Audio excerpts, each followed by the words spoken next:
Un grand plaisir de nous retrouver. Nous sommes samedi 5 février. Nous sommes en direct. Tout ça, la direct. Vous m'aviez beaucoup écrit, beaucoup appelé. Grammy Clégan, aujourd'hui, il y aura émission. Chaque jour, nous sommes là. Lundi, dimanche, chaque jour, nous sommes là pour débat pour la nation, pour les comptes de cette grande chaîne Perfect Télévision et pour le compte de la République démocratique du Congo, notre très cher et beau pays. Nous sommes avec Alain Bolodjoa et Florie Boitouka de l'UDPS qui va nous rejoindre. On devrait normalement être avec Maître Gédéon Kolela. Il s'est excusé, une urgence. Bon, nous, ça ne nous handicape pas en tout cas. Nous continuons notre travail et notre profession de vous servir pour que ces pays aillent de l'avant. Nous allons revenir sur l'actualité de la semaine. Comme breaking news, retenez que aujourd'hui, le président Félix Antoine Tshisekedi passe les bâtons de commandement à son homologue Macky Sall pour le compte de l'Union africaine. Ça se passe aujourd'hui au niveau d'Addis Abeba. Merci beaucoup pour vous tous. Nous allons parler également, revenir sur la situation au niveau des Matadi Kibala. Nous allons prendre les morts au niveau de Djougou, les images surquillent et ça fait très mal, les conditions dans lesquelles nos compatriotes sont enterrés. C'est vrai que c'est une fosse commune, mais c'est vraiment très déplorable. On note que selon la société civile, au niveau de ce coin du pays, aucune autorité de Kinshasa ne s'est présentée. Aussi longtemps, on a vu les images de Patrick Mouyaya, je cite son nom, le porte-parole du gouvernement, au niveau du festival Amani. En tout cas, moi, je ne commande pas, mais je vous donne les informations, ce qui s'est dit dans les réseaux sociaux. Nous allons parler de tout ça, revenir également sur cette histoire des élections, l'organisation des élections de 2023. C'est vrai que les langues se délient pour certains. La feuille de route là des publiée, soit présentée par la CENI, inaugure pas en tout cas les élections dans les délais. Selon Adolphe Mozito, les élections pourraient être organisées en 2026, donc un glissement de 3 ans. Et il y a beaucoup de contraintes, on est revenu sur ça, je pense que c'était hier, avant-hier et hier, mais nous allons encore en parler parce que c'est les week-ends. Comme je vous disais, nous sommes avec Alain Bolodjoa en attendant l'entrée de Florie Boitouka. Alain Bolodjoa, très proche de la Mouka, très proche de la résistance. Alain Bolodjoa, initiateur de son parti politique, les BAT, également coordonnateur au niveau de la nouvelle classe politique de l'opposition. Merci beaucoup à Réveil, merci beaucoup à Belgodor, merci beaucoup à Emmanuel, Fia Lungela, Dipro, Florent Batampi, ils sont nombreux. Alain Bolodjoa, comment vous allez? Bonjour à vous, en tout cas, merci beaucoup pour l'opportunité. Dieu fait grâce, ça va. Merci beaucoup. Alain Bolodjoa, très sollicité au niveau de la diaspora. Très sollicité, apparemment oui, c'est bon. Très sollicité au niveau de la diaspora, oui, c'est bon les micros. Très sollicité au niveau de la diaspora. Quel est le secret, Alain Bolodjoa? On m'a appelé, on m'a beaucoup dérangé. La semaine dernière, on m'a dit que vous êtes les plus aimés là-bas de la diaspora. Bon, si vous le dites, je le constate aussi, parce que je vois nos amis manifester effectivement leur soutien. Et ça nous va droit au cœur. Ce qui est vrai, c'est qu'il y a juste une sorte de convergence d'idées.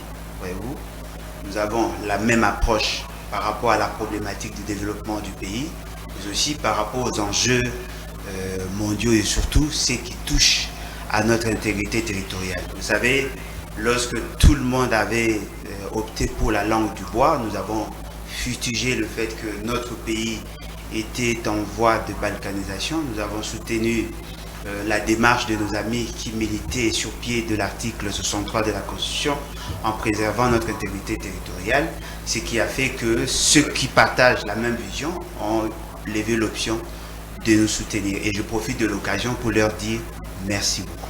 Ah, merci beaucoup. Alain Bolodjoa, nous sommes en direct, le numéro est là, réagissez en tout cas. Je veux à ce que, comme vous le faites toujours, hein, que cette émission soit vraiment très interactive, cette émission soit interactive, c'est pour le bien de la nation. Alain Bolodjoa, nous allons commencer avec vous, essayer un peu d'épiloguer, d'analyser cette passation des flambeaux entre Macky Sall et Félix Antoine Tshisekedi. C'est vrai qu'hier, on avait eu un débat très houleux entre Maître Laurent Ochumbe, Russell Mutoke et encore qui, les noms viendra. Aristote Ngarime, voilà. Plusieurs messages des téléspectateurs. Je vous présente les excuses. Avant de commencer, j'allais oublier même, je présente mes excuses. Tous vos audios, tous vos messages, j'ai transféré à Russell Mutoke qui présente également ses audios. Vous lui avez reproché de déranger l'émission, il s'est excusé. Il promet que prochainement, il ne fera pas. Alors, Alain Bolodjoa, comment est-ce que vous analysez les bilans du président Félix Tshisekedi à la tête de l'Union africaine? C'est vrai que c'est pendant une année, mais on ne peut pas également être trop peu exigeant à l'égard du président Félix Antoine Tshisekedi d'une année. Est-ce qu'on pourrait faire quelque chose de mieux? Mais j'aimerais à ce que nous puissions revenir sur l'aspect coup d'État. Dans son règne à la tête de l'Union africaine, apparemment, il y a eu trop de coups d'État. Et selon Paul Kagame, il dit qu'il y a la mauvaise gouvernance au niveau de l'Afrique qui même occasionne ces coups d'État, ces différents coups d'État. Vous pensez que c'est le fait qu'il y ait mauvaise gouvernance ou bien qu'est-ce qui se passe en Afrique pour qu'il y ait tous ces coups d'État?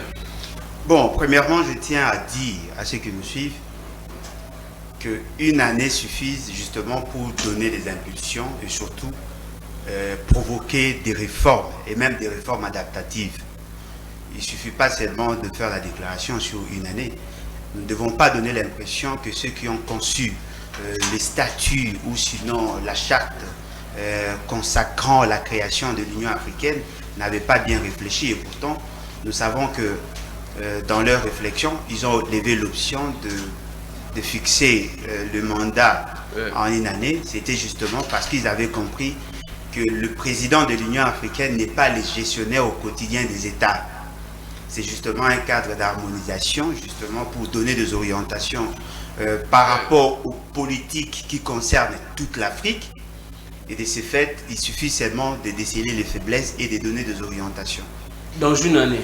Effectivement, une année suffit justement pour mettre en évidence les écueils et surtout corriger les imperfections de l'organisation. Alain Bolodjoa, un instant, on vous place, c'est vrai qu'on parle d'autres personnes, mais on vous place, vous, Alain Bolodjoa, à la tête de l'Union africaine. En une année, Alain Bolodjoa, vous allez faire quoi? C'est vrai que vous parlez de déceler les faiblesses, ainsi de suite. Vous, Alain Bolodjoa, vous allez faire quoi? Non, mais la première des choses à faire, vous savez, en gestion, et d'ailleurs, tous les gestionnaires savent que chaque année, il y a un rapport qui est dressé. Il y a un bilan qui est présenté, il y a un programme. Quel est le programme de M. Félix Tshisekedi? Déjà, lui-même au départ, ne comprenant pas les enjeux de l'Afrique, il ne pouvait pas apporter... Il avait axé son mandat sur la culture, ainsi de suite. Oui, mais qu'est-ce qui a été fait? Dites-moi, même s'il a axé. Il n'y a eu rien de concret sur les... Non, mais qu'est-ce qu'il a fait? Il vient de passer dans le vide. Qu'a-t-il fait? Il n'a rien fait.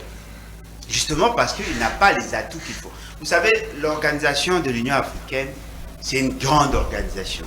L'Afrique a beaucoup de défis qu'elle doit impérativement relever. Par exemple, la promotion de la démocratie. C'est ce qui manque dans la gouvernance. Parce que vous avez cité M. Kagame, qui dit que le pays sont mal gérés, justement parce que lui est dans la logique de l'autoritarisme. Il est dans la dictature, c'est un despote. Qui a dit qu'il voudrait assez que toutes les institutions disparaissent et qu'il y ait des hommes forts. Ça, c'est son approche.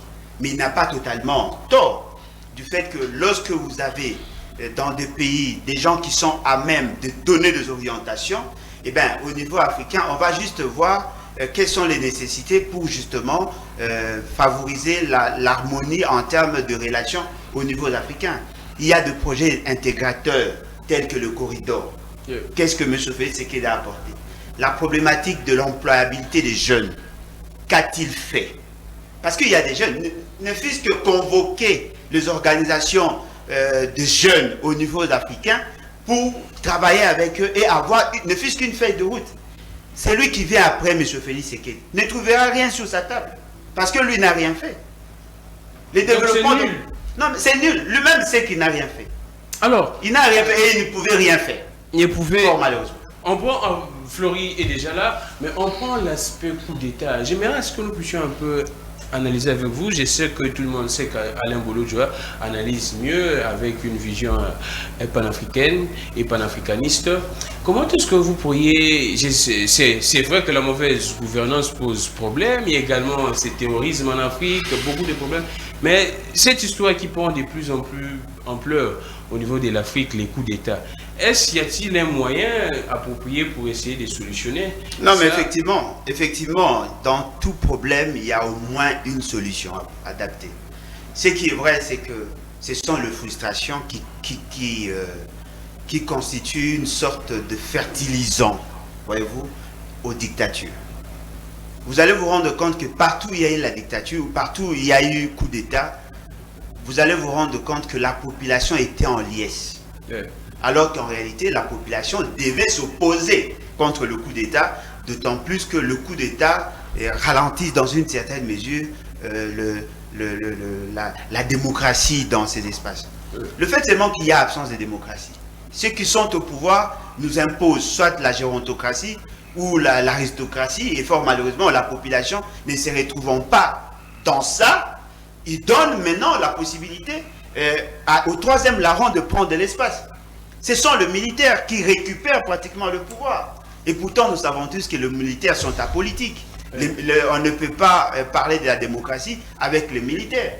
La population qui a opté pour la démocratie, lorsqu'on constate qu'il y a un despote à la tête du pays, il préfère assez que le fait seulement que l'opposition est muselée, eh bien, on donne la possibilité aux militaires. Ce sont des réalités que nous devons tous fustiger. Mais l'Union africaine aujourd'hui est considérée comme un syndicat des dictateurs. Ils se retrouvent entre eux lorsqu'on marche sur le droit de l'opposition, lorsqu'on empêche à ce que la population s'exprime, lorsqu'on crée des riches, voyez-vous, des gens qui ont une obésité financière alors que hier ils étaient des pauvres, et bien la population s'est dit, le fait que vous avez pris le pouvoir sans nous et que vous l'exercez sans nous, et bien on favorise ces genres de coups d'État. Et ce qui est important à retenir, si l'Union africaine était dirigée par des gens vertébrés, on aurait anticipé sur tout ce qu'il y a. Le fait seulement qu'il y a un vide au sommet, l'Union africaine n'a pas su intervenir et même anticiper sur les éventuels coups d'État. Et voilà, aujourd'hui, ça continue. Et j'ai craint que ces vents-là continuent jusque même au niveau du sud de l'Afrique. Et ça serait l'hécatombe pour... Merci beaucoup, Alain Bolo-Djoa. Flory Bouatouka, un grand retard, cadre au niveau de l'UDPS, également président cellulaire de l'UDPS. Cellulaire. Président cellulaire plutôt de l'UDPS. Comment vous allez? Très bien, monsieur Gramnik. Je vous dis sincèrement merci de l'occasion que vous m'avez donnée pour que les combattants et les Congolais de manière générale me suivent à la maison.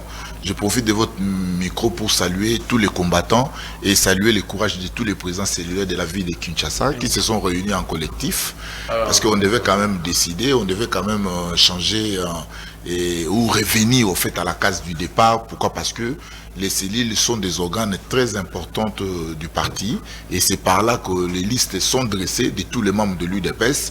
Mais vous savez, depuis que Kabounda a pris la tête du parti, et rien ne s'est fait et l'UDPS... Aujourd'hui, vous tirez sur Kabounda? Non, tirer sur Kabounda, vous savez, non. Vous dites que depuis qu'il a pris... Non, bien évidemment, il y a eu des réclamations à l'interne, il y a eu beaucoup de plaintes que nous avons saisies la Commission nationale des disciplines, mais il a fallu que ce temps arrive pour que Kabounda soit sanctionné. Et puisque la sanction est publique, c'est comme ça, nous passons sur les télés et les plateaux de télévision pour, au fait, dénoncer. Ah, d'accord. Merci beaucoup, Flory. C'est vrai, tu entres directement. C'est vrai que vous montez également de plus en plus dans les médias. On prend la passation d'aujourd'hui entre le président Macky Sall et le président Félix Tshisekedi à la tête de l'Union africaine. Le président Félix Tshisekedi avait également axé son mandat sur l'unité africaine au service du peuple et c'est même pour ça qu'il a dit devant ses pairs franchement et droit, de manière directe, que non, il ne peut pas comprendre la façon dont les Africains se comportent. face à ces dirigeants qui ne font pratiquement rien, mais nous sommes là pour applaudir. Et il voulait à ce que les dirigeants africains puissent opérer de la bonne gouvernance. Vous pensez que le président Félix a réussi à imprégner cette marque au niveau de l'Afrique ou bien non? Bon, le président de la République a réussi. Pourquoi? Parce qu'il a, vous savez, les messages, le contenu de son message et de son discours est très fort. Parce qu'il faut le rappeler. Et à chaque réunion, à chaque rencontre de l'Union africaine ou avec ses pairs, les chefs de l'État, Félix Antoine Tshisekedi Tshilombo, nécessaire de rappeler à ses pairs que nous devons, au fait, être au service de ce grand peuple. Mais avant d'aborder et de continuer avec la question, laissez-moi, en fait, informer au peuple congolais qu'aujourd'hui, je commence à douter de la capacité de réflexion de M. Alain Bolodjo. Vous savez pourquoi? Parce que au départ, nous avons compris que c'est lui qui comprenait la vision du chef de l'État, parce que le chef voulait à ce que les peuples participent à la gestion du pays. Et la participation du peuple, c'est lorsque le peuple dénonce, c'est lorsque le peuple est vigilant. Nous avons compris au départ qu'Alain Bolodjo a réveillé le peuple congolais et au fait poussé les dirigeants à mieux faire. Mais à un moment donné, il commence à taper au fait à côté. Et les faits seulement, non, mais quand il vous dit que le passage de Félix à l'Union africaine, c'est nul, c'est un passage à vide, mais c'est grave, c'est gravissime. Non, mais c'est pourquoi je commence à douter. C'est comme ça que je commence à douter. D'ailleurs, j'ai battu campagne pour que les gens comprennent sa philosophie, mais j'ai du mal à lui comprendre aujourd'hui. Vous savez, lorsqu'on veut établir un bilan, on commence d'abord par savoir comment le mandat a été défini. Ça, c'est un élément d'abord très important. Et quelle a été la priorité? Ça, je ne pense pas que M. Bolodjo a ces éléments, mais vous savez, au début, le chef de l'État, lorsqu'il arrive, il va commencer par définir son mandat, lorsqu'il dit l'art, culture, oui, et pour lui, c'était le levier pour la construction de l'Afrique que nous voulons. Il n'a rien fait même en termes de culture. Non, mais c'est faux. Vous avez vu vous-même l'engouement auquel les pays de la communauté internationale ont manifesté pour restituer tous les arts volés, non seulement les reliques de Lumumba, mais les arts qui ont été volés pendant la colonisation. Et il y a déjà des accords, il y a déjà des avancées pour la restitution de toutes ces histoires-là. Ça, c'est un élément important. Mais au fait, les priorités du chef de l'État pendant son mandat, mais il faut rappeler aussi le peuple que le chef est le président de l'Union africaine, mais il a un panel des experts. Il a un panel des experts qui travaillent. Et on s'est fixé des priorités. La première priorité était faire taire les armes. Parce que c'était ça, au fait, le plus grand souci. Pourquoi, au fait, les Africains s'entretuent? On devait quand même faire taire les armes. On devait mener des politiques pour permettre à ce que, dans les jours à venir, qu'on n'y ait plus, au fait, tous ces mouvements, toutes ces ascensions des armes et tout et consorts. Je crois que pendant son mandat, le chef de l'État a organisé, au fait, une conférence ici à Kinshasa, relative à la sécurité. Et je crois qu'il y a eu participation de M. Kagame et Macky Sall à son temps. Ça dit qu'il y a eu des résolutions. Parce que quand vous avez un mandat d'une année... Le problème, c'est de mettre en place les résolutions ou bien la matérialisation même de ces résolutions. Non, dans la plupart des cas, vous savez, il y a des problèmes. L'Union africaine n'a pas commencé qu'avec M. Félix Tshisekedi. Il y a aujourd'hui la 33e session. Et on devait quand même réfléchir. Nous avons réfléchi. Nous avons, en fait... C'est qu'on dit en français, nous avons posé des jalons. Nous avons posé des jalons que le président, même celui qui va succéder à M. Félix, va continuer au fait avec ces résolutions. Et nous avons mis en place la stratégie africaine des produits de base avec les CAF. C'était très important, cet échange, la zone libre d'échange, c'était très important. Bien que chez nous, nous n'avons pas encore la capacité de production. Non, mais ils sont déjà très avancés, parce qu'en fait, l'avantage, c'est que, bien que nous n'avons pas encore la capacité de production, que nous pouvons aussi donner à nos voisins, mais déjà, la douane pourra quand même souffler, la douane pourra quand même bénéficier de certaines histoires. Nous avons remplacé le président Ramaphosa, d'ailleurs, qui a fait une déclaration à son temps pour dire qu'avec la Covid-19, nous devons faire plus attention, parce que ça risque de freiner notre plan de développement à l'horizon 2030. Et les chefs de l'État, quand il est venu, Voilà comment, en fait, il a mené la guerre contre le coronavirus. Il s'est battu, même dans les conférences au niveau international, où il a même plaidé pour dire que si jusqu'à aujourd'hui les Africains hésitent pour les vaccins, c'est parce que ces vaccins est importé. Il y a lieu de soutenir, d'accompagner les initiatives, les usines ici, les initiatives africaines, pour permettre à ce qu'il y ait un bon nombre de gens qui vont, en fait, accepter les vaccins. Et il a même demandé des appuis, il a même fait la promotion de certains produits fabriqués par les Africains. Je pense que il est très important, et je vais chuter avec en fait la lutte contre le changement climatique, parce que là Alain Bologien n'a pas évoqué, et la COP26 vous savez, et aujourd'hui, et en fait nous avons bénéficié de certains appuis, nous avons bénéficié de cet accompagnement. Et puis l'élément plus important, c'est quoi, M. Gramic? Vous savez, lorsque vous êtes à la tête de l'Union, une grande organisation comme l'Union africaine, ça permet à votre pays d'ailleurs d'accéder à certaines rencontres importantes sur la scène internationale, et de bénéficier aussi de certains accompagnements. Je pense que le passage de son Excellence, Monsieur le Président de la République, à la tête de l'Union africaine n'était pas, en fait, avide comme l'a dit M. Alain Bologien, mais en fait, ça a marqué, au fait, mais il faudrait aussi informer au peuple congolais. Il y a eu le retour sur la table des négociations avec les conflits du barrage de la Renaissance à Éthiopie et tout, parce que nous avons trouvé, en fait, il y avait plus de discussions. Ces pays ne s'attendaient plus à un moment donné. Mais grâce à son leadership, les gens se sont retrouvés encore sur la table pour continuer des discussions. Je crois que c'était l'essentiel. Merci beaucoup, Flori Boitou. Quand nous sommes en direct, vous nous écrivez, le numéro est là, 082 41 59 117. Si vous êtes du côté de Brazzaville, vous mettez les codes, donc les codes est là, plus 243 82 41 59 117. Vous nous écrivez, nous allons interagir en direct. Nous sommes avec Alain Bologien et Flori. Alors, Alain Bologien, c'est vrai que nous devrions passer à autre chose, mais Flori vous prouve le contraire en tout cas. Non, mais il ne m'a pas prouvé le contraire. Il n'a juste ressassé ce que lui considère de positif. Voyez-vous, et fort malheureusement, même dans le discours de M. Félix, c'est qu'on comprend qu'il n'a pas tous les enjeux de l'Afrique. C'est quand même décevant, parce que la question de l'Égypte, de l'Éthiopie et de toutes ces zones-là, voyez-vous, a commencé bien avant, mais jusque-là, la solution n'est pas trouvée. Il ne suffit pas seulement de dire que vous les avez mis ensemble, mais la solution n'a pas été trouvée. Voyez-vous? Et tout simplement parce que M. Félix, c'est qu'il ne comprenait pas les enjeux. Et d'ailleurs, il s'est même permis de faire impliquer l'État congolais sur cette question-là, en relançant les débats sur l'alimentation du lac Tchad. D'abord, mais aussi avec le mécanisme de drainer de l'eau à partir de la rivière Ubangi pour le Tchad, et puis renforcer les autres fleuves à partir du fleuve Congo. C'est nous autres qui avons dit non. Voyez-vous? C'est nous autres qui avons dit non, justement parce que ça allait réduire les débits de notre eau, et puis ça allait impacter sur le plan écologique. Mais lui, il avait levé l'option d'aller dans ce sens-là. Ce qui veut dire que le problème n'a pas été résolu.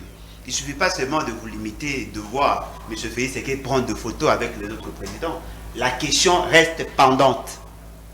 Il suffit seulement de suivre ce qui s'est dit. La question est encore épineuse et la situation est explosive. Rien n'a été fait de manière substantielle. Vous prenez par rapport à l'intégration régionale avec le corridor. Il n'a rien compris. Ce sont de vieux projets qui datent de plus de 30 ans.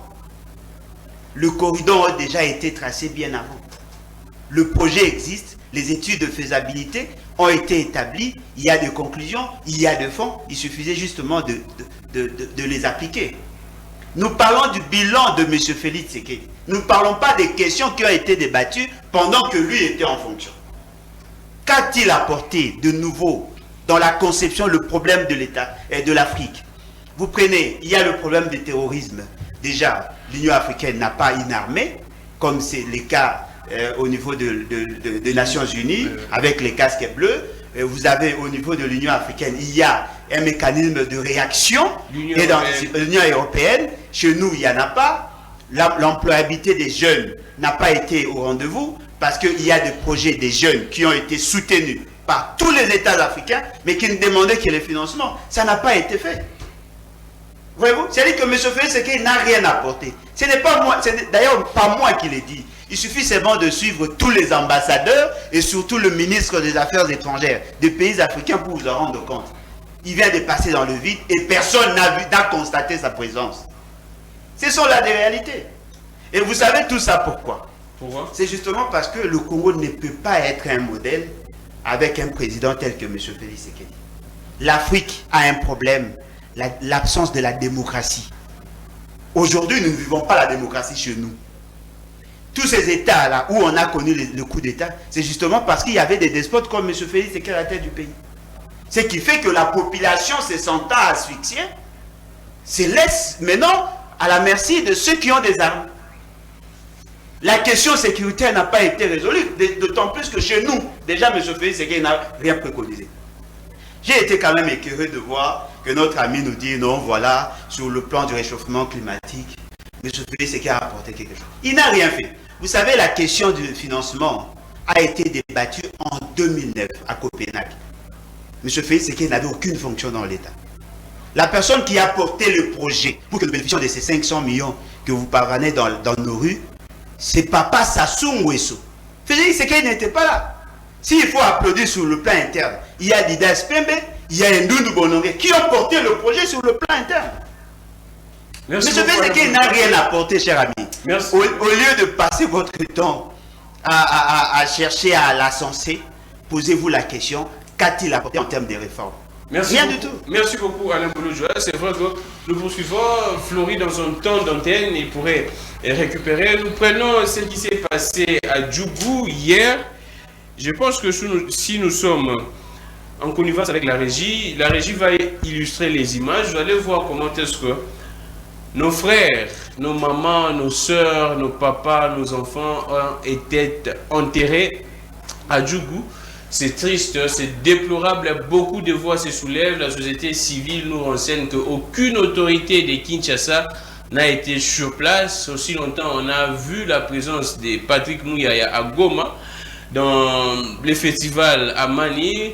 On ne sait pas pourquoi est-ce que aucun membre même du gouvernement, aucune autorité de Kinshasa n'était là-bas, ni même la représentation du président de la République. On en parle avec Florie Boitouka. Les images, la régie va nous balancer. Vous allez voir comment est-ce que les frères ont été enterrés, comment est-ce que les corps ont été conduits. Vous voyez là les images, l'enterrement, ça se passe au niveau de Djougou. Moins d'un mètre.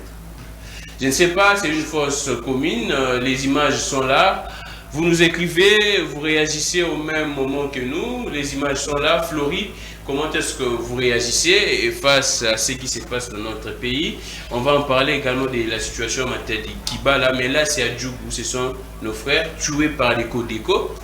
Un site de déplacés, plus de 50 morts. Comment est-ce que vous réagissez?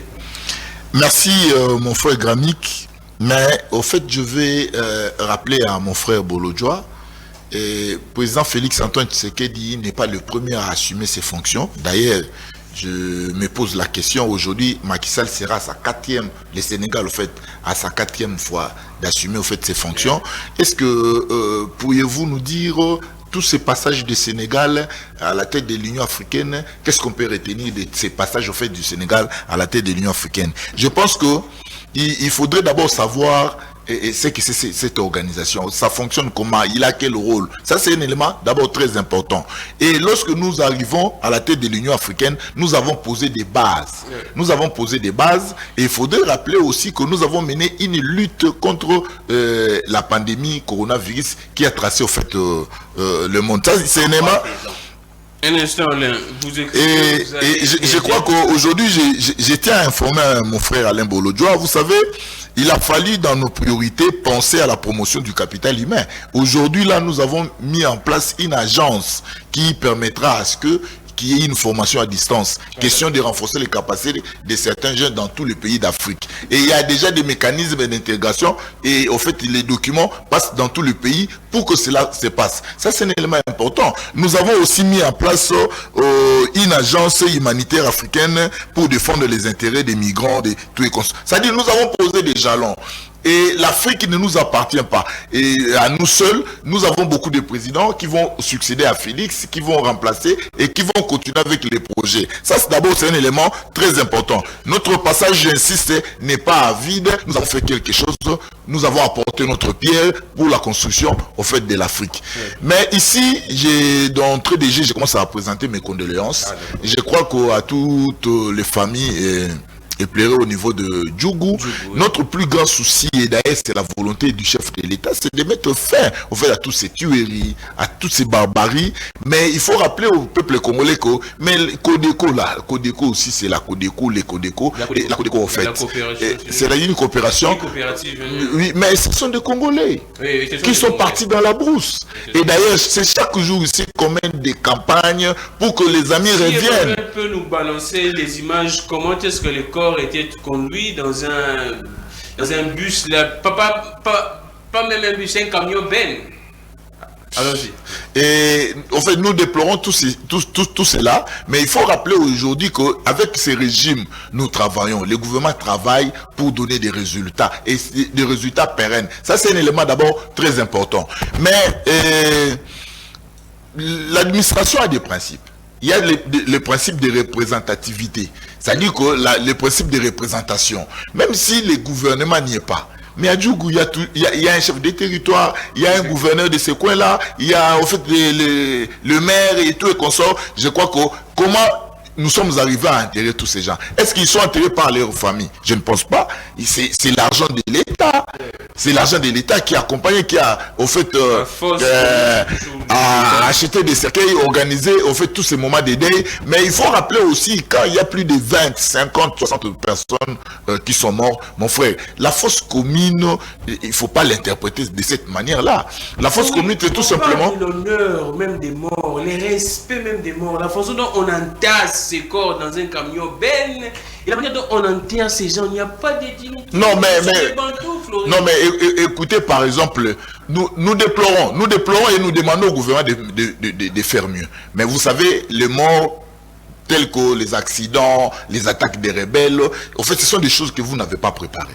Ce sont des choses qui arrivent, ce sont des incidents, mais il faudrait que le gouvernement se prépare en fait à toutes ces histoires-là. Nous déplorons de telles conditions en plein 21e siècle. Comment on peut amener, comment nous pouvons manquer même un camion Ben pour mettre en fait les cercueils sur des camions Ben. Nous déplorons toutes ces histoires ici, mais il faudrait savoir que le gouvernement y travaille, le gouvernement a les soucis de mieux arranger les choses. Mais ce que je ne voulais pas que le peuple ou ceux qui nous suivent interprètent mal cette façon d'enterrer les gens dans des fosses communes. Les fosses communes existent, ça peut exister, mais dans de très bonnes conditions, parce que tel que nous le voyons là, bien que tous soient enterrés dans une fosse, peut-être faute d'espace, parce qu'il faut reconnaître comme ça, faute d'espace, mais je crois que la dignité des morts, je ne sais pas comment vous voulez l'interpréter, le respect des morts, mais ce qui s'est passé, je crois que le gouvernement y a participé, le gouvernement a pris en charge toute cette organisation. Merci beaucoup Flory Boitouka, paix aux âmes de nos frères et compatriotes. Alain Boulodjoa, comment vous réagissez face à ces images qui circulent? En tout cas, ça choque plus d'un dans les réseaux sociaux.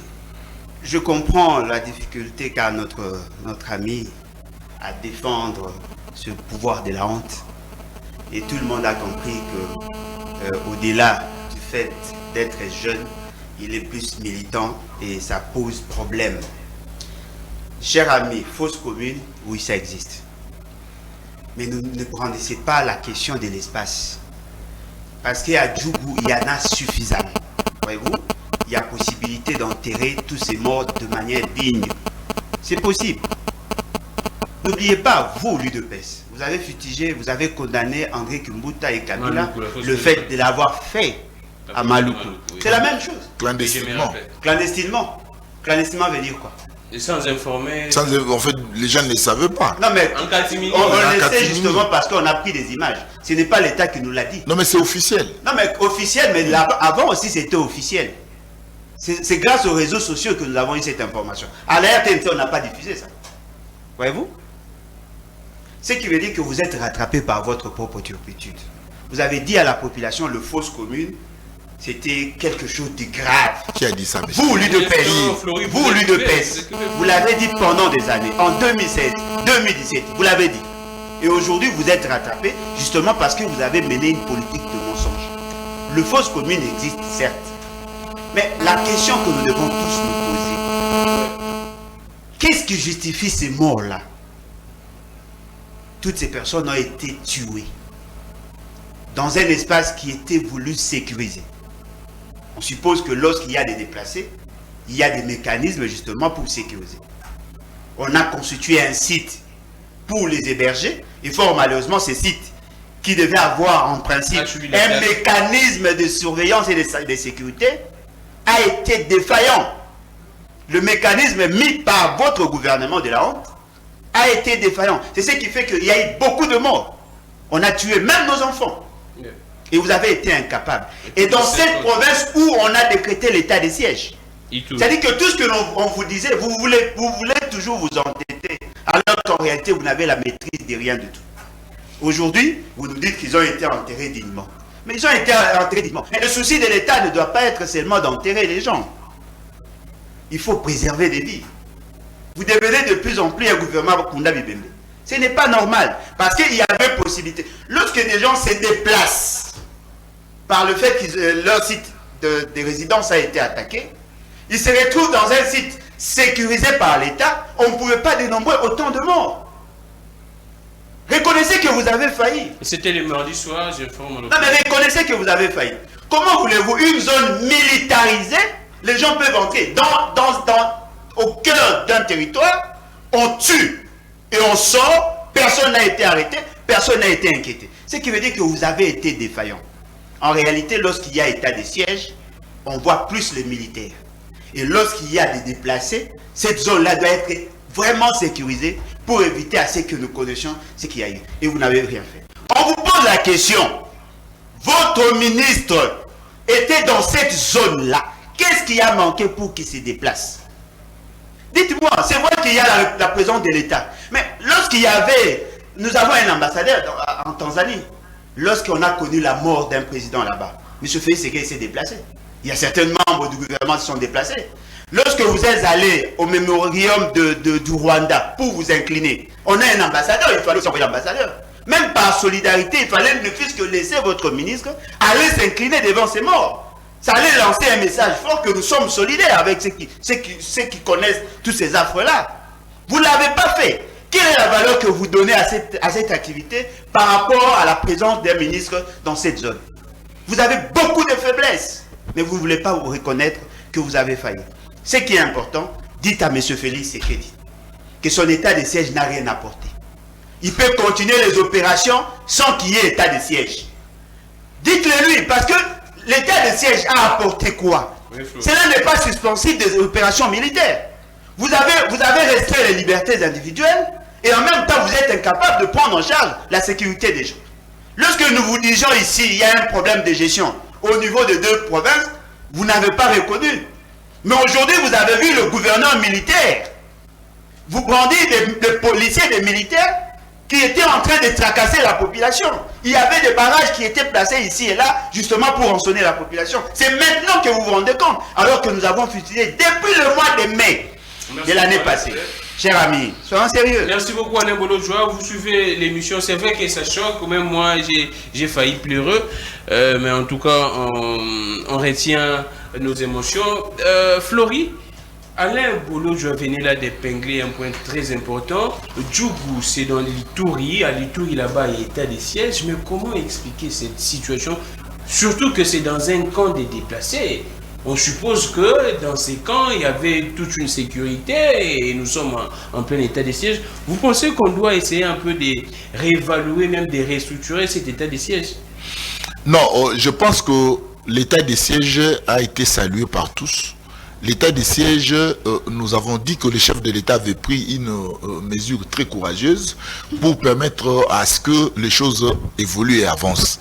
Et M. Gramik, vous vous rappelez qu'avant l'état de siège, il y avait ce qu'on appelait des coupeurs de route, il y avait des bastions, et les rebelles prélevaient des taxes et des impôts sur la population de manière illégale. Il a fallu que nous puissions agir. Et nous avons agi avec l'arrivée du gouvernement Sama Lukonde. Je pense que les officiers de l'armée ont démontré au fait comment les rebelles opèrent. Ils ont démontré qu'ils ont quitté la brousse, ils se sont en fait infiltrés parmi nous. Nous avons dit que la Codeco n'est d'autre que nos frères, nous, une sorte de Koulouna mais armée. Et c'est chaque jour que l'armée appelle la population à l'accompagnement. C'est chaque jour que l'armée dénonce et puis insiste pour que la population dénonce. Sinon, en fait, on aura à connaître des histoires, c'est chaque jour, et presque chaque semaine et chaque mois, des histoires en fait que nous déplorons aujourd'hui. Je pense que M. Alain n'a pas raison. N'a pas raison, pourquoi? Parce que il a quand même reconnu que les fausses communes existent. Il n'y a pas eu le manque de dignité, de mort ou le non-respect des morts, mais il a reconnu quand même que le fausse commune existe. Il a reconnu qu'il y a un principe de représentativité ou de représentation des institutions. Il a reconnu, mais Mouyaya s'est retrouvé à Goma dans une autre affaire, qu'il a reçu une mission, un ordre de mission pour une autre affaire. Il va se rendre compte. Bon, non, mais écoutez, nous avons un gouvernement, il devait avoir l'autorisation de son gouvernement pour s'y rendre. Mais puisque déjà les autorités étatiques existent là-bas, nous avons trouvé qu'ils étaient aussi importants que ces gens organisent, et surtout que l'argent est sorti du trésor public. Mais ici, M. Gramic, apparemment, un instant, si je comprends mieux, apparemment le gouvernement central ne serait pas informé de cet enterrement, de cette cérémonie d'enterrement en fosse commune, mais c'est plus de 50 personnes, c'est quand même trop. Parce que l'absence de Patrick Mouyaya, il est à Goma, il pourrait ne fût-ce faire un tour. Non, mais c'est un officiel, j'insiste, c'est un officiel, c'est pas de mauvaise foi, mais il y a un principe, j'ai évoqué un principe ici qui est important dans une administration. Et Mouyaya ne pouvait pas aller parce qu'il y a 50 morts, et Mouyaya devait prendre l'initiative de lui-même. Mouyaya est allé pour une autre mission, et il devait attendre de recevoir de son autorité, au fait, un ordre de mission pour s'y rendre. Mais je pense que, puisque ces principes existent, il y a eu l'administration du territoire, il y a le gouverneur, il y a toutes ces autorités de l'État, et ils se sont rendus. Mais, vous savez, l'état de siège, on doit toujours se poser des questions par moment. On doit toujours se poser des questions. Pourquoi il y a eu 50 morts, 60 morts, et pourtant, nous sommes dans une ville militarisée, et qu'est-ce qui se passe? Je crois que les questions, on devait les poser à chaque incident. Mais c'est un accident qui arrive, et qui par moment n'a pas été prévisible, n'a pas été des histoires comme ça. Je pense que les autorités sont en train de réfléchir, ils sont en train d'y penser, de voir dans quelle mesure, comment on peut, parce que il faut rappeler les avantages qu'a apporté l'état de siège. Ça, c'est un élément d'abord important. Ça est important. Il y a eu la motivation des forces armées. Aujourd'hui, toutes les forces armées sont aux aguets pour traquer l'ennemi. Certes, il y a des événements qui peuvent arriver. Il y a des morts qui peuvent être constatés parce que nous sommes dans un état dans un coin où l'insécurité règne encore. Mais je pense le plus grand souci, c'est de mettre fin, mais ce n'est pas ici l'occasion pour les autres de dire qu'il y a des faiblesses, le gouvernement ne fait absolument rien, c'est un travail et c'est une guerre, c'est une insécurité qui a duré pendant 20 ans, que le gouvernement aujourd'hui considère cela comme son cheval de bataille pour vouloir mettre fin à tout ceci. Merci beaucoup, écrivez-nous comme vous le faites déjà, WhatsApp, messagerie est normal, le numéro est là, je répète encore, pour les gens qui ne voient pas bien que c'est mentionné là-bas, 082 41 59 117. N'appelez pas, écrivez comme vous le faites déjà. Alain Boulodjoa, nous passons à un autre sujet. Vite, nous prenons dans les mêmes registres, en tout cas, ce qui s'est passé à Matadi Kibala. Comment est-ce que vous réagissez face aux déclarations d'Ngobila? Apparemment, Ngobila se présente devant la population comme une personne qui a envie d'agir, qui veut agir, mais il rencontre beaucoup de contraintes, beaucoup de problèmes, beaucoup de pots de bananes. Quelle est cette personne, ou bien quelles sont ces personnes qui sont en train de bloquer les actions des Gentini Ngobila? Avant d'y arriver, je voudrais rappeler à notre ami que nous avons connu un cas de 2 ou 3 ministres qui se sont déplacés pour Minembwe, alors que dans l'ordre de mission, ils étaient prédestinés dans un autre coin. Arrêtez d'être nostalgique. Un instant. Non, nostalgique. Hein? Écrivez. Nostalgique. Lorsqu'on vous rappelle les normes, vous dites que nous sommes nostalgiques. Et vous avez quel sentiment dans vos cœurs lorsque vous voyez que des gens qui devaient être sécurisés ont été abattus et votre gouvernement n'a pas été en mesure de déplacer ne fût-ce qu'un représentant? Est-ce que vous comprenez le contexte dans lequel nous vivons? Il y a des gens qui se considèrent délaissés et vous dites ici à la population que M. Mouya ne pouvait pas se déplacer. On peut intimer l'ordre même par... Je ne dis pas la population, il ne faut pas m'accuser ainsi. C'est un principe, il faut l'accepter ainsi. C'est un principe. Mouya ne pouvait pas aller seul. Il ne pouvait pas prendre cette initiative seul. J'ai vu votre président, M. Félix Sekedi, qui était allé aux États-Unis, il s'est retrouvé en Belgique. Dans l'ordre des missions, on n'avait pas prévu ça. Lorsqu'il s'agit d'aller voir vos enfants, vous êtes capable de vous déplacer, mais lorsqu'il s'agit de défendre les intérêts de la population et surtout de consolider l'unité nationale, vous considérez ça comme un fait bénin. Mais le fait déjà de prendre en charge, je connais cette zone-là. J'étais à Djougou. Je connais cette zone-là. Déjà, la pauvreté bat son plein. Il y a l'insécurité. Il y a des fissures sur le plan culturel et sur le plan social. Si vous ne comprenez pas, vous n'arrivez pas à mesurer la portée de ce que nous vous disons, vous allez le regretter un jour. Et fort malheureusement, vous ne serez pas là, c'est l'État qui va porter la responsabilité. Il suffisait tout simplement d'intimer l'ordre au ministre qui était déjà non loin de là, de prendre le moyen pour arriver. C'est possible. Ne venez pas justifier ça ici. Lorsque M. Félix Sekedi s'est retrouvé devant le mémorium de Rwandais, qui lui a donné l'ordre d'y aller? Il est allé par son propre gré. Vous soutenez le Rwandais et vous voulez jeter en pâture la mémoire des Congolais. Il suffisait tout simplement de vous présenter, ça allait résoudre beaucoup de problèmes. Un peu d'humilité, s'il vous plaît. Alors, la même situation. Mais ça allait résoudre quel problème? Parce que non, il ne faut pas laisser passer. Il ne faut pas laisser passer cette attitude-là. Ça allait résoudre quel problème? Du moment où l'argent est sorti, l'argent est sorti pour organiser les délais. Vous êtes comme ces parents irresponsables qui pensent que les enfants n'ont besoin que d'avoir le pain. Je pense que les Congolais n'ont pas besoin d'attendre ce que vous dites là. Les Congolais veulent un accompagnement sérieux. Les Congolais veulent un accompagnement sérieux pour changer les choses.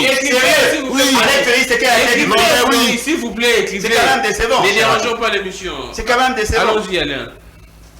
Un enfant n'a pas besoin que de pain.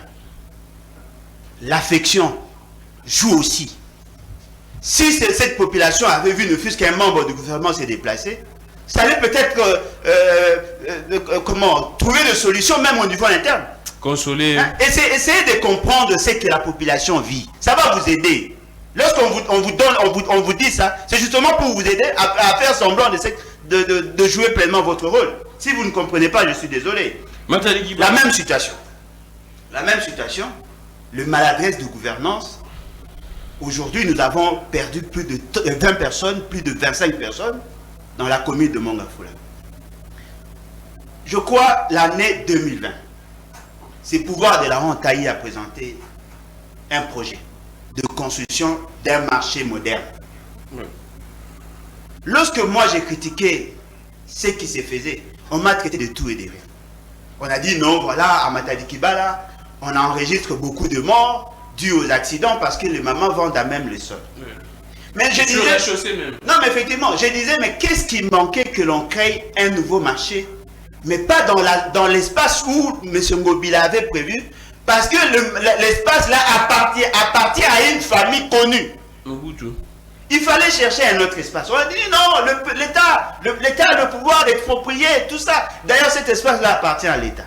Mais comment quelqu'un qui vous dit qu'il détient un document lui délivré par l'État, vous dites que cet espace appartient à l'État? Une année après, je dirais même 18 mois après, ce marché-là n'existe pas. Mais comment peut-on expliquer? Vous avez posé la première pierre. On suppose que toutes les études de faisabilité ont été menées et qu'il y a de fonds disponibles.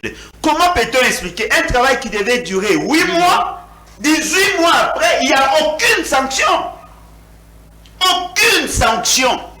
Gentini a dit clairement qu'il est bloqué. Non, mais il ne peut qu'être bloqué parce qu'il est excessivement incompétent. Oh. Cher ami, soyons sérieux. Vous voulez construire un marché. Nous avons dit dans l'étude de faisabilité, on tient compte même de ce que lui considère comme contrainte. Ouais. S'il constate qu'il y a un procès, c'est que le procès peut aussi prendre 10 ans. Pourquoi n'avoir pas délocalisé les marchés ou sinon négocier avec la famille, l'exproprier, négocier avec la famille pour leur trouver un autre espace dans la ville de Kinshasa, moyennant quelque chose. S'ils avaient mené des études préalables, ils allaient intégrer ça dans le coût du projet. Aujourd'hui, on nous dit, non, on avait interdit aux mamans. Arrêtez de mentir à la population. Il y a un administrateur du marché qui perçoit les taxes chaque jour. Chaque jour, vous percevez les taxes. Ouais. Et ce qui est encore très grave, dans le même coin, dans le même espace, le même câble, a été coupé cette fois-là, c'est la 3e fois. Ce qui est grave, on voudrait aujourd'hui nous dire que ce sont les mamans qui ne voulaient pas écouter. Non, si vous avez interdit à ce que les mamans vont dans cet espace-là, il ne fallait pas percevoir les taxes. Oui. Ce qui veut dire qu'aujourd'hui, nous voyons tout ce qu'il y a comme saleté au niveau des institutions. Il y a cette incurie qui s'impose à nous. Nous devons nous en débarrasser. Parce que ce n'est pas normal que l'on amène une gouvernance d'enterrer les morts. Ce qui est encore très grave. Vous savez comment on a transporté le corps? Dans un bus d'essentiel. Esprit de mort. Gentini dit que le jour où il part au Koufa, si dans ces mêmes conditions, ça sera la même chose. Non, mais vous voulez qu'on souhaite sa mort aujourd'hui ou quoi? Non, mais est-ce qu'un dirigeant sérieux, un homme sérieux peut dire ça? Et je comprends pourquoi dans le Maïndombi n'a rien fait. Ouais, merci beaucoup. Ce sont là les maladresses. Au lieu de consoler les familles éprouvées, vous venez avec vos débats stériles. Il aurait fallu anticiper pour que nous préservions de vie. Si vous voulez faire la politique de mort, allez la faire dans le cimetière. Oui. Nous voulons préserver des vies. Prenons les décisions idoines pour que nous évitions à ce que nous connaissions autant de morts. Parce que les familles qui sont secouées ne vont pas comprendre vos blabla. Merci beaucoup Alain Boloja. Flori, en tout cas vous placez un mot également sur ce que Gentini a dit. Gentini se présente comme une personne qui est bloquée à tout moment, beaucoup de contraintes, beaucoup de pots de bananes. La question qu'on se pose, qui bloque Gentini Ngobila dans ses actions? Monsieur Gramik, je pense que pour une fois encore, je ne suis pas d'accord avec Gentini Ngobila. Ah, je ne suis pas parce que Matadi Kibala, moi je suis voisin de Matadi Kibala. Mais ici, je voudrais informer au peuple congolais qui nous suivent que ne puisse pas tellement tirer attention à ce que M. Bolojo a dit. Nous ne sommes pas un gouvernement sans cœur. Et il y a des principes administratifs qui existent et Bolojo a laissé. Il ne faut pas aujourd'hui sur le plateau de télévision montrer au peuple que nous sommes un gouvernement de sans cœur, nous ne voulons pas assister les gens, patati patata, nous ne sommes pas en fait dans toutes ces considérations. Mais il faudrait dire au peuple congolais, lorsque Ngobila nous dit, M. Gramik, nous avons posé la première pierre, on a construit, et d'ailleurs, ce marché a bénéficié d'un financement de la Banque mondiale. Et Ngobila revient nous dire non, en fait, les travaux sont bloqués parce que. Et d'ailleurs, dans ces déclarations, Ngobila a acquis la justice. Mais, monsieur le gouverneur, comment vous pouvez le construire sur un espace vide sans vouloir connaître si ça appartenait à l'État congolais ou à un individu? Est-ce qu'en plein 21e siècle, aujourd'hui, en 2020 ou 2021, vous trouverez un terrain vide au niveau de Matadi Kibala? Non. Ça c'est pas une raison, c'est pas une raison fondée. Mais acceptons que cela était ainsi. Mais du moment où il y a un propriétaire qui s'est présenté, mais quand il s'agit de poser un acte à l'intérêt général, on négocie avec les propriétaires. Vous avez raison, la justice vous avez donné raison, mais nous voulons construire un marché pour tout le monde. Ça sera à l'avantage de tout le monde. Voilà, le gouvernement va négocier avec vous, on va peut-être vous restituer l'argent, on va vous trouver un autre espace. Ça existe. Mais il ne faut pas que Ngobila passe à la télé pour justifier les morts par ces manques de tactiques, je dirais, au fait des... Je sais pas, des leadership et tout, qu'on sort. Ça, vous savez, au mois de janvier, les 7, je pense, au conseil des ministres plutôt, les chefs de l'État a demandé à ce qu'on puisse accélérer les choses parce que les conditions auxquelles les mamans vendent au niveau de ces marchés, c'est pas en fait humain. Mais voilà, aujourd'hui, nous avons les cas des morts. Mais les cas des morts aussi, il faut rappeler au peuple congolais, c'est la conséquence des mauvaises gestions de M. Joseph Kabila. Il a laissé les gens construire partout. Non, c'est évident. Moi j'habite Télécom Bureau. Si vous êtes sur l'avenue Ngombe Matadi, là où il y a la pensée de Vital Kamé, oui. Mais allez voir, il y a 3 pylônes ou 4 pylônes de la station, en fait, câble station de Inga. Allez voir. Mais est-ce que les gens qui habitent de ces coins-là, ils pensent qu'un jour, ils s'imaginent les conséquences. Et ce qui est plus grave, la SNEL ne nous fait jamais, en fait... non, il ne nous donne pas, en fait, les éclaircissements. Si ces câbles-là sont entretenus, est-ce qu'il y a une méthode d'entretien et tout ça? Parce que lorsque la SNEL les justifie... détachés parce que les câbles étaient touillés. Non, et puis vous dites, non, il y a eu foudre et tout, et qu'on sort. Mais messieurs les DG, nous devons être sérieux. Moi, je demanderai au président de la République de sanctionner. On peut pas, je ne sais pas, on peut pas continuer à enterrer des morts, à donner des justifications. Ce qui s'est passé à Matadi, je vous dis, il y a des mamans qui quittent la maison à 6 heures. D'ailleurs, on m'apprend qu'il y a une maman qui avait laissé 800 francs à son enfant. Il lui a dit, rejoins-moi à 12 heures, je vais vous donner l'argent à Wenze. Mais l'enfant, à 7 heures, à 5 heures, maman est partie. Tout simplement parce que il y a encore des autorités aujourd'hui qui regardent à côté. Il y a encore des autorités aujourd'hui qui, au fait, ne tirent pas de côté. Mais allez seulement vers Matadi Kibala, vous verrez comment les mamans vendent à même le sol. Et trop de risques. Dans tous les marchés, c'est le même cas. Ça dit qu'il s'est plaint. Il n'a même pas... Non, Ngobila devrait... Non, Ngobila est le problème de Ngobila. Non, il y a la loi, il y a la décentralisation. S'il vous plaît, il faut pas voir Tshisekedi partout et dans tout. Non, il faut pas voir parce que... Écoutez, il est important, Ngobila, de regarder bien ses tirs. Parce que en réalité, franchement, depuis que Ngobila est là, moi je n'ai pas constaté un changement. S'il faut aborder d'autres secteurs, vous prenez par exemple le secteur du transport. Nous, à l'IPN, on crève pour arriver ici. On va arriver, oui. Merci beaucoup, Florie Boitouka. En tout cas, moi je suis déçu. Je suis journaliste et je le reste, mais je suis déçu de ce qui se passe. Trop de morts. Chaque jour, un Congolais meurt. Il y a également la situation de notre compatriote battu et finalement les compatriotes décédés au niveau des Brésil. Jusqu'à présent, aucun communiqué du gouvernement. Je vous l'ai dit, jusqu'à présent, ni le ministère des Affaires étrangères, ni le Premier ministre, aucun communiqué. Il a reçu l'ambassadeur du Brésil. Moi, je parle d'une annonce officielle du gouvernement. Aucun communiqué, ni présenter les condoléances aux familles, à la famille de ces messieurs. Alain Bouloudjoua. Cher ami, je crois que tout le monde a suivi. D'ailleurs, vous avez insisté sur un fait. C'est tout simplement parce que ces concitoyens n'est pas de la famille Tshisekedi. Vous avez vu lorsqu'il s'agissait du beau-frère de Félix Tshisekedi, vous avez entendu tout ce qui a eu comme tollé par rapport au dossier Kabound. Là, c'était le beau-frère, la famille sacrée que l'on ne pouvait pas toucher. Cher ami, je vais vous donner l'implication de la responsabilité de M. Félix Tshisekedi ou l'ingérence de M. Félix Tshisekedi sur des questions de gestion de la ville de Kinshasa. 1. La retenue à la source n'est pas effective. Ngobila n'a jamais perçu 40%. Ça, c'est de 1. De 2, M. Félix Tshisekedi a initié la construction d'un nouveau marché dans la ville de Kinshasa. Et fort malheureusement, ces marchés, c'est Matadi Kibala qui lui a donné les compétences. D'où tire-t-il ces pouvoirs-là de s'ingérer sur des questions de la construction de marchés? et un marché municipal. Mais c'est Ngobila qui a posé la première pierre. Non, mais voilà pourquoi je vous dis que c'est ça la faiblesse de votre gouvernance. Vous avez fait mention de la décentralisation.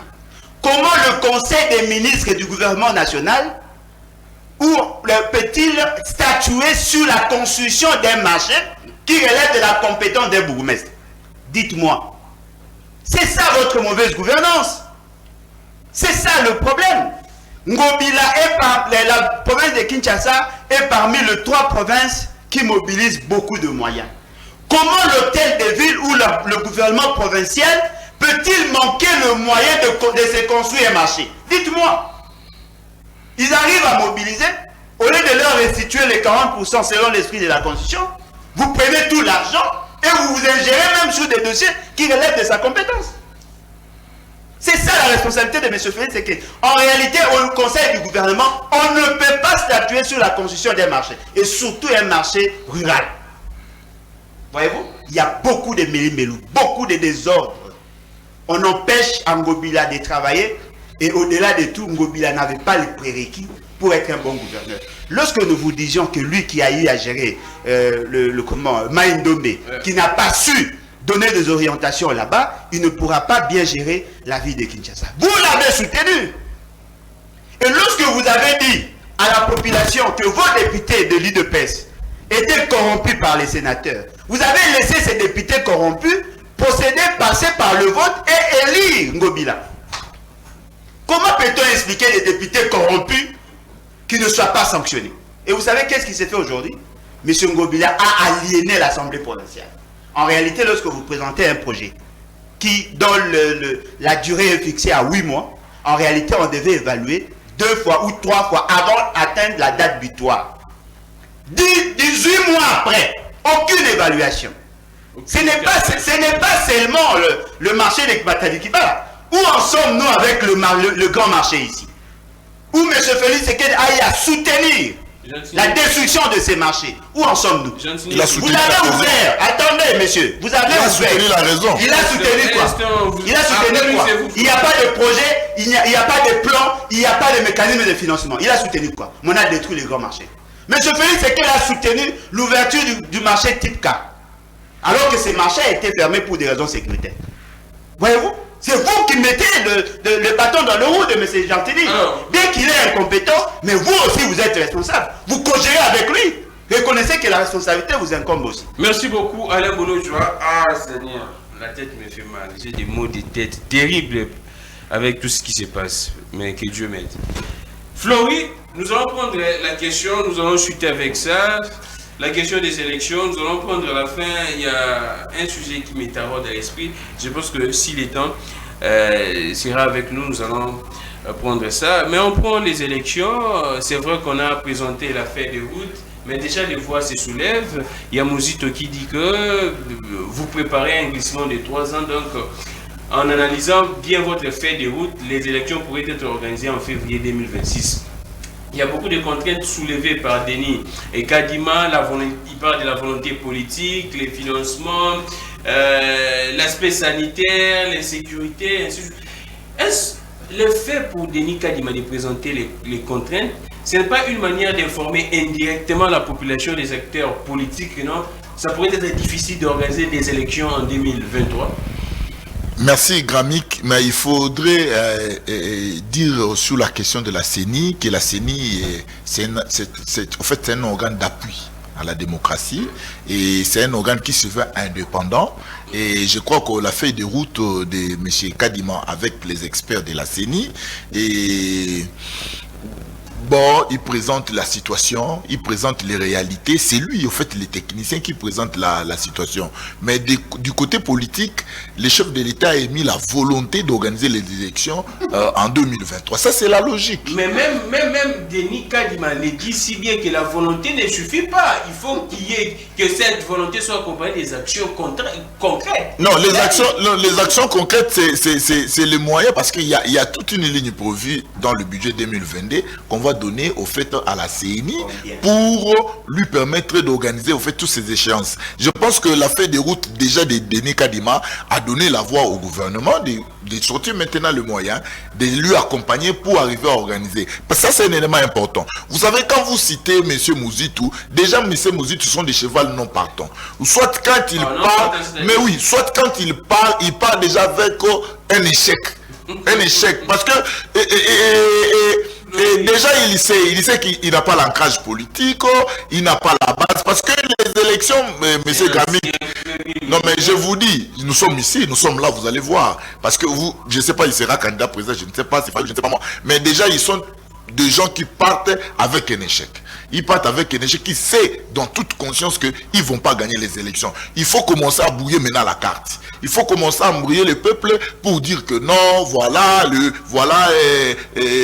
la tricherie, glissement et tout et consort. Mais il faut rappeler ici que la CENI est un organe technique. La CENI était un organe technique. Du côté gouvernement, il y a la volonté de mettre des moyens.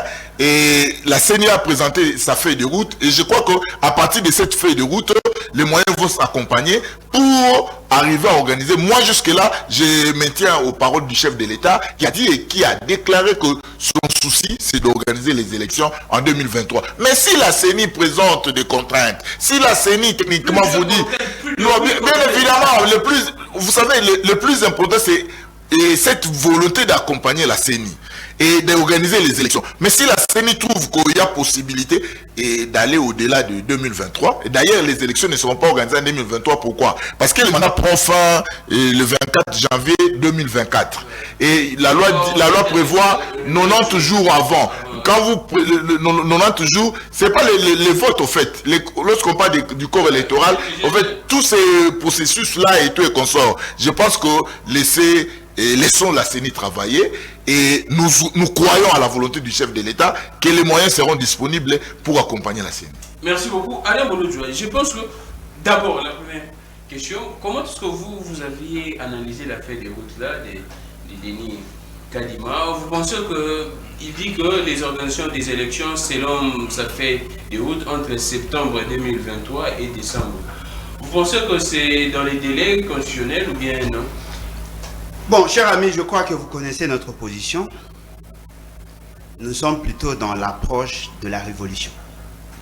Parce que nous considérons que M. Félix Tshisekedi étant kabylocratiquement élu avec une assemblée des institutions illégitimes, nous ne pouvons pas cautionner ces semblants d'élections qui ne sera qu'une sorte de parodie de démocratie. Mais le peuple va voter.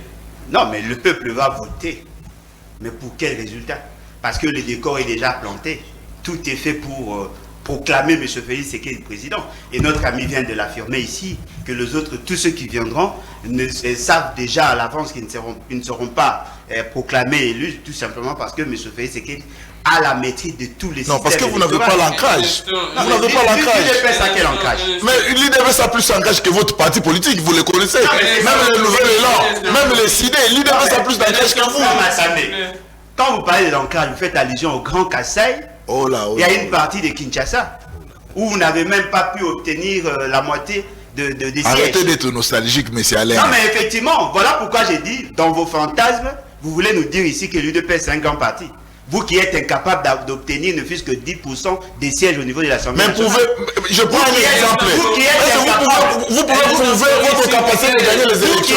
Vous qui êtes incapable votre capacité d'être démocratiquement élu. Voyez-vous? C'est une invention de Kabila. Ça n'engage que ce sont des propos. Il y a 750 députés provinciaux, vous en avez combien? Il y a 500 députés nationaux, vous en avez combien? 33. Vous ne représentez pas grand-chose. Ceux qui ne vous connaissent pas risquent de croire que vous êtes un grand parti. Encore êtes-vous un grand parti? Un grand parti géré par Kabouya. Soyons sérieux, cher ami. Non. Vous n'êtes pas un grand parti. Vous n'êtes pas un grand parti. Vous ne faites que du chantage à ceux qui vous ne connaissent pas. Cher ami, soyons sérieux. Les élections. Kadima va organiser les élections pour quelle finalité? Parce que les gens semblent oublier que les élections ont été instituées justement pour mettre fin à la crise de légitimité. Parce que nous avons levé l'option de garder les élections comme seul mode de dévolution du pouvoir. Et la finalité, comme nous l'avons dit, c'est la légitimité. C'est une légitimité rationnelle telle que le dit Max Weber, une légitimité conforme à la loi. Comment peut-on expliquer, au regard de données des élections passées, on avait un budget de 1,2 milliard, juste pour élire 500 personnes et un président de la République, et de l'autre côté, 750 députés provinciaux. Nous avons payé, nous avons financé les élections. Mais à la fin, la question de légitimité reste. Il y a des députés qui ont été proclamés élus sur la seule volonté de M. Kabila. Il y a un président qui a été proclamé élu par le fait qu'il a signé un deal avec Kabila. Non, mais lui-même l'a dit, ils ont signé un deal avec Kabila. Après, c'était avant. C'était avant. C'est-à-dire que là, nous n'avons pas atteint l'objectif constitutionnel. Et vous savez, avec 1,2 milliard, on pouvait construire combien de kilomètres de route? 1200 kilomètres de route. On pouvait construire combien d'écoles? On pouvait créer combien d'emplois? On pouvait financer combien de projets? Mais nous avons opté pour la démocratie, mais nous n'atteignons pas cet objectif. Ce qui est aberrant. On vous dit qu'il y a des fonds disponibles. D'après notre ami, il y a une ligne de crédit. Mais il n'a pas le courage de nous dire c'est combien. Pour que nous voyons effectivement qu'il y a cette volonté. On prépare les élections un jour après la publication des élections passées. Vous avez consommé 3 ans pratiquement pour ne rien faire. C'est maintenant là que vous nous dites, dans le budget 2022, vous avez prévu quelque chose. Avec un budget de 10 milliards de dollars, dites-nous, vous avez prévu combien pour la CENI? Parce que 2023, ça sera effectivement l'année électorale. C'est supposé être que l'année électorale. Déjà là, eux-mêmes vous disent qu'ils ne sont pas en mesure de financer les élections. Ils vous le disent de manière implicite. Ils n'ont pas la possibilité. On vous pose un principe. La volonté seule ne suffit pas. Vous dites non, M. Félix Tshisekedi a la volonté. Qui peut prendre le risque de croire à M. Félix Tshisekedi? Sa volonté représente quoi? Qu'est-ce que lui a déjà prévu qu'il a fait? C'est le budget. On voit la volonté du gouvernement dans le budget. Avez-vous prévu 600 millions de dollars? Est-ce qu'en 2023, vous serez en mesure de donner 1 milliard de dollars pour organiser les élections? En 2019, on devait avoir les élections locales municipales. Pourquoi on n'a pas su organiser ces élections alors qu'il y avait déjà un calendrier? Avec cette fameuse volonté de M. Félix Tshisekedi. Avez-vous organisé les élections locales et municipales?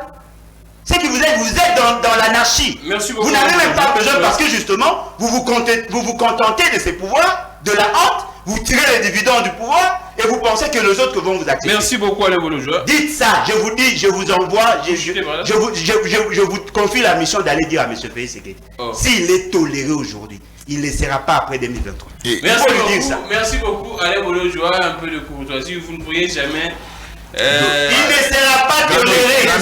Même une minute. Je vous donne la parole. Pour toi. Accident de Matadi. Là, je dois lire ces messages. Il y a plusieurs messages, mais je dois lire ça parce que ça me touche énormément. Écrivez également. Accident de Matadi Kibala, c'est la tour de Babel. Le président met en cause les premiers ministres. Celui-ci accuse le gouverneur de la ville. Lui, à son tour, crucifie la SNEL. De qui se moque-t-on? Marie-John Mbouya. Alors, vous prenez?